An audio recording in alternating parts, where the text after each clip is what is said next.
Hello दोस्तों, welcome to my channel. दोस्तों आज हम आपके लिए फिजिक्स के बहुत ही महत्वपूर्ण क्वेश्चन लेकर आए हैं जो परीक्षा की तैयारियों के आधार पर बहुत ही महत्वपूर्ण होने वाला है। तो दोस्तों इसी के साथ हम अपना वीडियो स्टार्ट करते हैं और क्वेश्चन का आंसर जानने की कोशिश करते हैं। तो दोस्तों ये रहा आपके सामने पहला प्रश्न।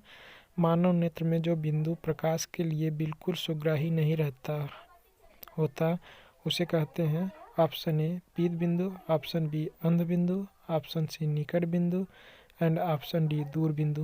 दोस्तों इसके लिए आपको मिलता है 5 सेकंड का समय और आपका समय स्टार्ट होता है अब।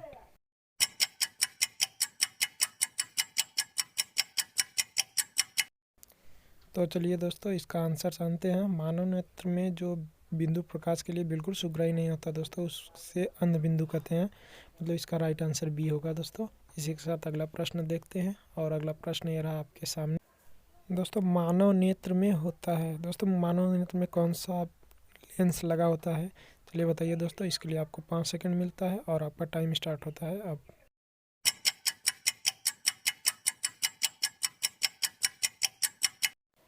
तो चलिए दोस्तों इसका आंसर जानने की कोशिश करते हैं। दोस्तों मानव नेत्र में जो है कि उत्तल लेंस लगा होता है, इसलिए इसका राइट आंसर सी होगा दोस्तों। इसी के साथ अगला प्रश्न देखते हैं और अगला प्रश्न ये रहा आपके सामने दोस्तों।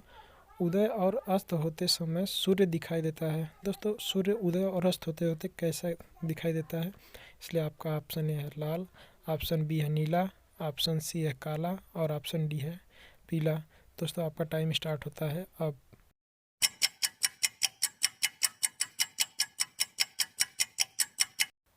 तो दोस्तों ये हम सभी लोग जानते हैं कि सूर्य उदय और अस्त होते समय बिल्कुल लाल दिखाई देता है, इसलिए इसका ऑप्शन ए लाल बिल्कुल सही आंसर है दोस्तों। इसी के साथ अगला प्रश्न देखते हैं और अगला प्रश्न है दोस्तों। आँख की पुतली किस प्रकार कार्य करती है? दोस्तों आप ऑप्शन ए है परिवर्ती द्वार की भांति, ऑप्शन बी दृक् तंत्रिका की भांति, ऑप्शन सी पुतली की भांति और ऑप्शन डी अन्य। दोस्तों इसके लिए आपको 5 सेकंड का समय मिलता है और आपका टाइम स्टार्ट होता है अब।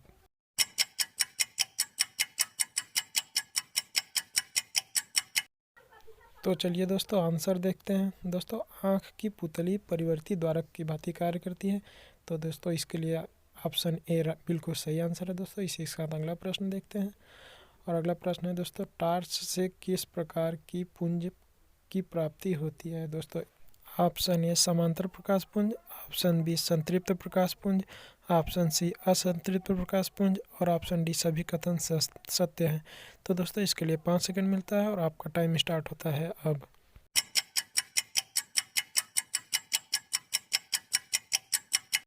तो चलिए दोस्तों इसका आंसर देखते हैं। दोस्तों टार्च से संतृप्त प्रकाश पुंज प्राप्त होती है दोस्तों, इसलिए इसका राइट आंसर ऑप्शन बी सही होगा। और दोस्तों इसी के साथ अगला प्रश्न देखते हैं।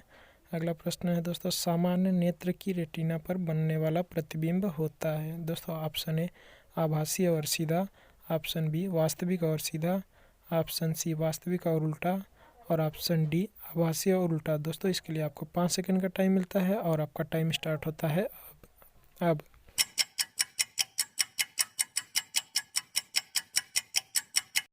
तो दोस्तों सामान्य नेत्र की रेटिना पर जो प्रतिबिंब बनता है दोस्तों वो वास्तविक और उल्टा होता है, इसलिए इसका राइट ऑप्शन ऑप्शन सी सही होगा दोस्तों।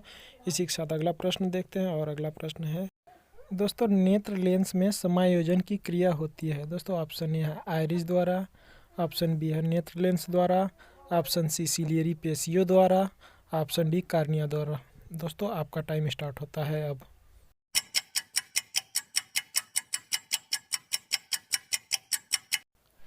तो दोस्तों इसका राइट आंसर है ऑप्शन सी सिलियरी पेशियों द्वारा। दोस्तों नेत्र लेंस में समायोजन की जो क्रिया होती है वो सिलियरी पेशियों द्वारा होती है। इसी के साथ अगला प्रश्न देखते हैं दोस्तों। अगला क्वेश्चन है दोस्तों। किसी नेत्र का निकट बिंदु होता है? दोस्तों 2.5 centimetre, option B 25 centimetre, option C 2.5 metre और ऑप्शन डी 3 मीटर। दोस्तों आपका टाइम स्टार्ट होता है अब।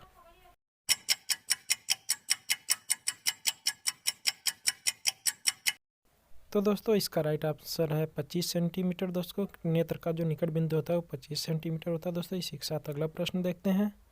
अगला प्रश्न है दोस्तों। आँख की पुतली किस प्रकार कार्य करती है? दोस्तों ए परिवर्ती द्वारक की भांति, बी दृढ़ तंत्रिका की भांति, सी पुतली की भांति, डी अन्य। दोस्तों इसके लिए आपको 5 सेकंड मिलता है और आपका टाइम स्टार्ट होता है अब।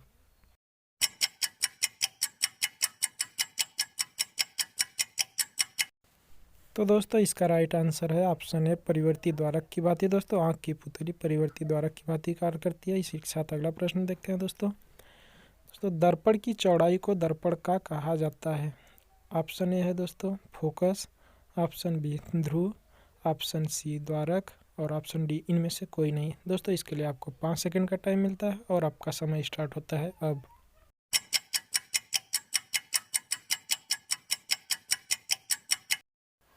तो दोस्तों दर्पण की चौड़ाई को दर्पण का द्वारक कहा जाता है, इसलिए इसका ऑप्शन सी दोस्तों सही है, द्वारक। इसी के साथ अगला प्रश्न देखते हैं दोस्तों। अगला प्रश्न है सोलर कुकर में प्रयोग किए जाते हैं। दोस्तों ऑप्शन ए है अवतल दर्पण, ऑप्शन बी उत्तल दर्पण, ऑप्शन सी समतल दर्पण और ऑप्शन डी इनमें से कोई नहीं। दोस्तों इसके लिए आपको 5 सेकंड का टाइम मिलता है और आपका टाइम स्टार्ट होता है अब।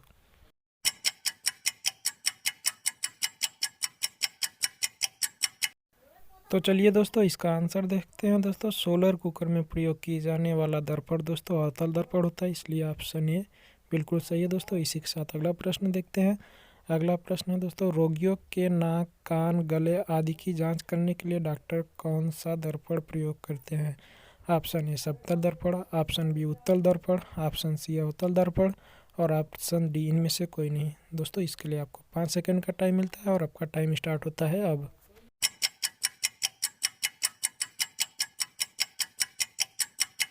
तो दोस्तों इसका राइट आंसर है ऑप्शन सी अवतल दर्पण। दोस्तों रोगियों के नाक, कान, गले आदि की जांच करने के लिए दोस्तों डॉक्टर जो है अवतल दर्पण का प्रयोग करते हैं। दोस्तों इसी के साथ अगला प्रश्न देखते हैं।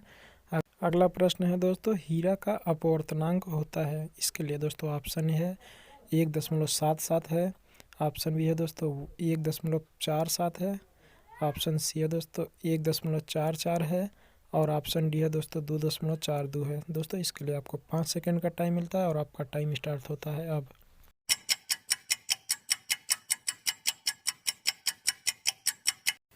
तो दोस्तों हीरा का अपवर्तनांक दोस्तों 2.42 होता है, इसलिए इसका राइट ऑप्शन है दोस्तों डी 2.242। और इसी के साथ अगला प्रश्न देखते हैं दोस्तों। मोटर गाड़ी के चालक के सामने लगा रहता है।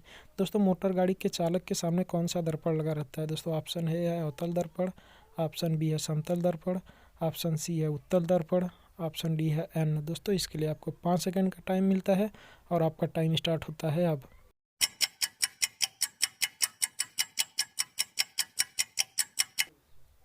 तो दोस्तों मोटर गाड़ी के चालक के सामने ये सभी जानते हैं कि उत्तल दर्पण लगा रहता है। दोस्तों इसी के साथ इसके लिए इसका राइट ऑप्शन है दोस्तों सी उत्तल दर्पण। इसी के साथ अगला प्रश्न देखते हैं दोस्तों। अगला प्रश्न है समतल दर्पण द्वारा प्रतिबिंब सदा होता है।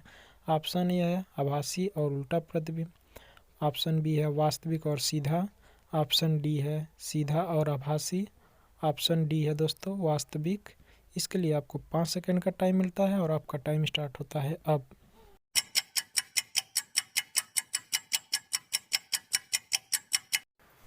तो दोस्तों इसका राइट आंसर है ऑप्शन सी सीधा और आभासी। दोस्तों समतल दर्पण द्वारा जो प्रतिबिंब बनता है वो सदा सीधा और आभासी होता है। इसी के साथ अगला प्रश्न दोस्तों।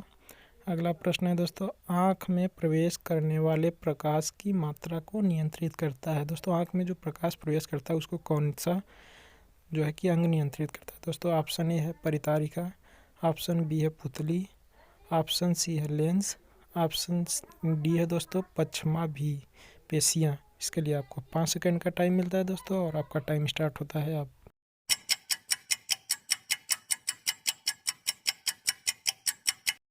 तो दोस्तों इसका राइट आंसर है दोस्तों ऑप्शन ए परितारिका। दोस्तों आँख में प्रवेश करने वाले प्रकाश को दोस्तों परितारिका नियंत्रित करता है।